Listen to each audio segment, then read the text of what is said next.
Everybody feels lonely from time to time, when we have no one to sit next to at lunch, when we move to a new city, or when nobody has time for us at the weekend. But over the last few decades, this occasional feeling has become chronic for millions. In the UK, 60% of 18 to 34-year-olds say they often feel lonely. In the US, 46% of the entire population feel lonely regularly. We are living in the most connected time in human history, and yet, an unprecedented number of us feel isolated. Being lonely and being alone are not the same thing. You can be filled by bliss by yourself and hate every second surrounded by friends. Loneliness is a purely subjective, individual experience. If you feel lonely, you are lonely. A common stereotype is that loneliness only happens to people who don't know how to talk to people or how to behave around others. But population-based studies have shown that social skills make practically no difference for adults when it comes to social connections. Loneliness can affect everybody.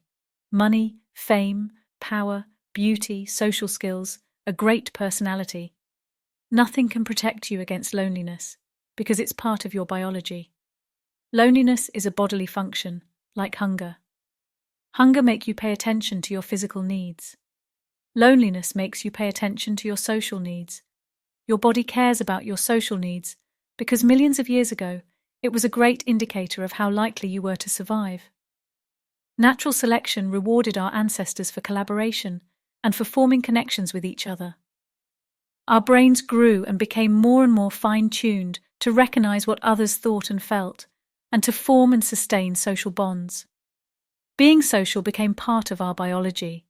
You were born into groups of 50 to 150 people, which you usually stayed with for the rest of your life. Getting enough calories, staying safe and warm, or caring for offspring was practically impossible alone. Being together meant survival. Being alone meant death. So it was crucial that you got along with others. For you ancestors, the most dangerous threat to survival was not being eaten by a lion, but not getting the social vibe of your group and being excluded. To avoid that, your body came up with social pain. Pain of this kind is an evolutionary adaptation to rejection, a sort of early warning system to make sure you stop behavior that would isolate you. Your ancestors who experienced rejection as more painful were more likely to change their behavior when they got rejected, and thus stayed in the tribe, while those who did not got kicked out and most likely died. That's why rejections hurt, and even more so, why loneliness is so painful. These mechanisms for keeping us connected worked great for most of our history, until humans began building a new world for themselves. The loneliness epidemic we see today really only started in the late Renaissance. Western culture began to focus on the individual. Intellectuals moved away from the collectivism of the Middle Ages, while the young Protestant theology stressed individual responsibility. This trend accelerated during the Industrial Revolution. People left their villages and fields to enter factories. Communities that had existed for hundreds of years began to dissolve, while cities grew. As our world rapidly became modern, this trend sped up more and more. Today, we move vast distances for new jobs, love, and education, and leave our social net behind. We meet fewer people in person, and we meet them less often than in the past. In the US, the mean number of close friends dropped from 3 in 1985 to 2 in 2011. Most people stumble into chronic loneliness by accident. You reach adulthood and become busy with work, university, romance, kids, and Netflix. There's just not enough time. The most convenient and easy thing to sacrifice is time with friends, until you wake up one day and you realize that you feel isolated, that you yearn for close relationships. But it's hard to find close relationships as adults, and so loneliness can become chronic. While humans feel pretty great about things like iPhones and spaceships, our bodies and minds are fundamentally the same they were 50,000 years ago. We are still biologically fine-tuned to being with each other. Large-scale studies have shown that the stress that comes from chronic loneliness is among the most unhealthy things we can experience as humans. It makes you age quicker. It makes cancer deadlier. Alzheimer's advance faster. Your immune system's weaker. Loneliness is twice as deadly as obesity and as deadly as smoking a pack of cigarettes a day. The most dangerous thing about it is that once it becomes chronic, It can become self-sustaining physical and social pain. Use common mechanisms in your brain. Both feel like a threat, and so social pain leads to immediate and defensive behavior when it's inflicted on you. When loneliness becomes chronic, your brain goes into self-preservation mode. It starts to see danger and hostility everywhere, but that's not all. Some studies found that when you're lonely, your brain is much more receptive and alert to social signals, while at the same time, it gets worse at interpreting them correctly. You pay more attention to others, but you understand them less. The part of your brain that recognizes faces get out of tune and becomes more likely to categorize neutral faces as hostile, which makes it distrustful of others. Loneliness makes you assume the worst about others' intentions towards you. Because of this perceived hostile world, you can become more self-centered to protect yourself, which can make you appear more cold, unfriendly, and socially awkward than you really are. If loneliness has become a strong presence in your life, the first thing you can do is to try to recognize the vicious cycle you may be trapped in. It usually goes something like this.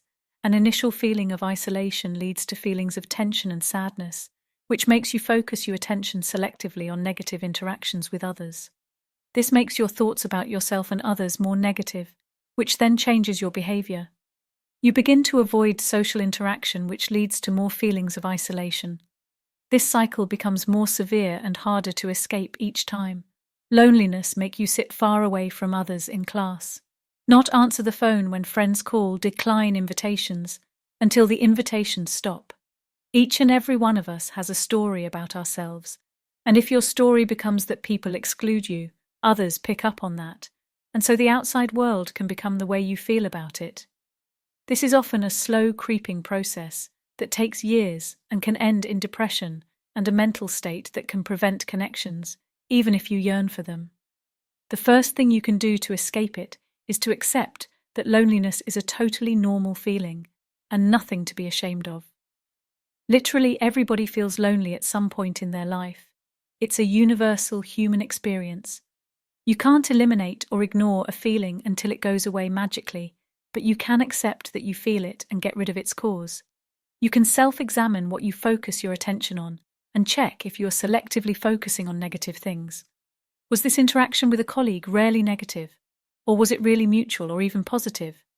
What was the actual content of an interaction? What did the other person say? Did they say something bad? Or did you add extra meaning to their words?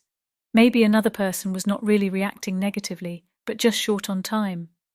Then there are your thoughts about the world. Are you assuming the worst about others' intentions? Do you enter a social situation and have already decided how it will go? Do you assume others don't want you around? Are you trying to avoid being hurt and not risking opening up? And if so, can you try to give others the benefit of the doubt? Can you just assume that they're not against you? Can you risk being open and vulnerable again? And lastly, your behavior. Are you avoiding opportunities to be around others? Are you looking of opportunities to decline invitations? Or are you pushing away others preemptively to protect yourself? Are you acting as if you are getting attacked? Are you really looking for new connections? Or have you become complacent with your situation? Of course, every person in each situation is unique and different, and just an introspection alone might not be enough. Legal disclaimer: if you feel unable to solve your situation alone by yourself, please try to reach out and get professional help. It's not a sign of weakness, but of courage. However, we look at loneliness as a purely individual problem that needs solving to create happiness, or as a public health crisis.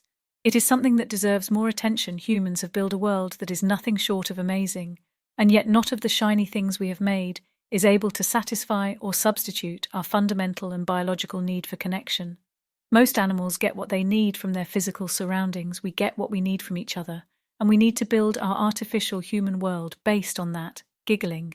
Let's try something together. Let's reach out to someone today, regardless if you feel a little bit lonely or want to make someone else's day better. Maybe write a friend you haven't spoken to in a while. Call a family member who has become estranged, invite a work buddy for a coffee, or just go to something you are usually too afraid to go to, or too lazy to go to, like a DMD event or a sports club. Everybody is different, so you know what's good for you. Thank you for watching.